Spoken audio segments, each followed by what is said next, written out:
Hey everybody, it's Camille. I'm here with your weekly business care task. This week, what we're going to do is go to your website's contact page. So I want you to go ahead and open it up. It may have been quite some time since you saw this page, which is pretty normal. That is okay. That's why we're doing these business care tasks. So let's have a look and see what is there. First things first, go ahead and look at the words on the page. I want you to check to see if they are accurate. So, if there is a phone number listed on the page or an email address, are those correct? Do you still check those places? Are those the places that you actually want people to contact you? If not, take them off, update them, remove them, whatever it is that you need to do. Okay. So, just check for factual accuracy.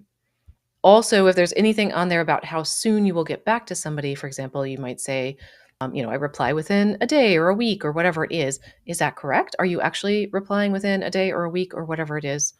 Update that if needed as well.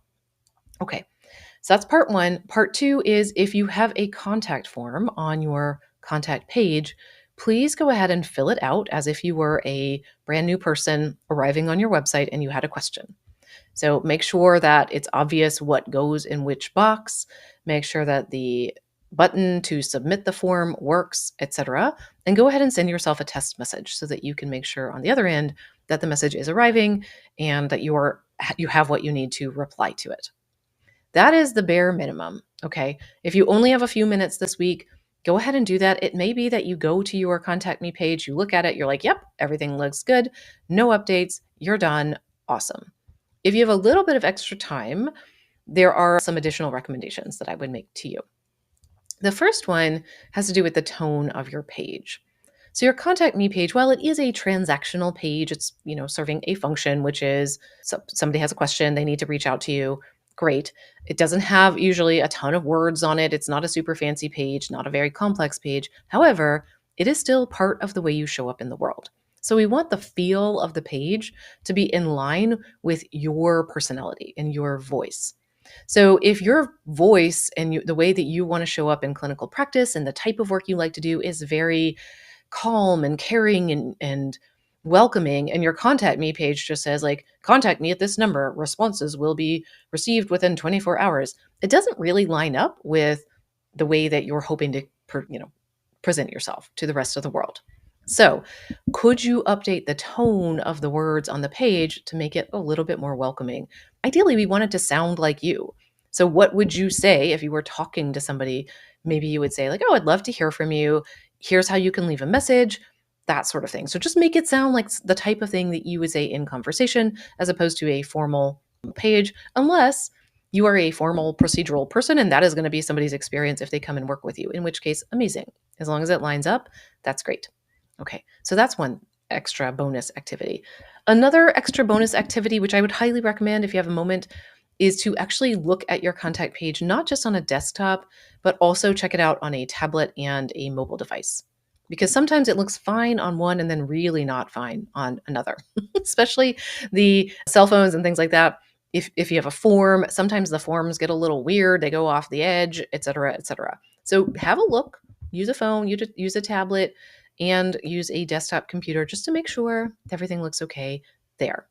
A couple of other things are, number one, if you don't have a contact page, this is a little nudge to get one. It is an easy way for people to get in touch with you. Same thing if you don't have a form on your contact page, you just have an email address or a phone number. If you can get a form, it lowers the output required for somebody to reach out. And these days, it's a wild world out there. People have kind of limited capacity. It's easy to say, "Oh, I meant to email that person. I meant to call them, but I forgot." So if you can make it a little bit easier, you might find that that helps out people who may want to become your client. Okay, so that's one thing. The last little tip I will tell you is that if you are getting lots of questions from your contact form that seem repetitive or that aren't really the greatest use of your time to be answering, you can actually head those off by adding a little bit more information to your contact page. So, for example, I used to get a couple times a week, I would get a question about, "Do you think XXX herb is safe for me because I'm pregnant or I'm taking this medication and I want to know if I can take skullcap," or something like that. And obviously, I can't really tell them that. because I don't know. I haven't talked to them. I have no idea if this herb is appropriate for them or not. So I added a little statement to my contact page that says, I'd love to talk to you, et cetera, et cetera. However, I can't answer your individual questions about whether an herb is safe for you through this form. If you want to set up an appointment with me, here's the link. And they basically stopped. I don't get those questions anymore. And I wish I had thought of that before. It took years for it to dawn on me that, oh, okay, maybe I can just stop this at the pass. I know some people also have FAQ sections right on the contact page, so that instead of asking the question on the form, the answer to the question is right there, and you can reserve the contact form for people who have other questions that aren't answered there, or who may want to talk to you about an opportunity or something like that, where the contact form is a great way to do that. All right. So again, these are all bonus activities. If you only have time for a little bit, then just have a peek at it and see if there's any small updates you want to make to your contact page. That's it for this week. All right. Lastly, you're doing great. This is a hard time to be a practitioner, and our work is so needed. And I'm glad that you're here. I'm glad you're doing what you do. I hope you have an amazing week, and I will be back again next week. All right. Take care.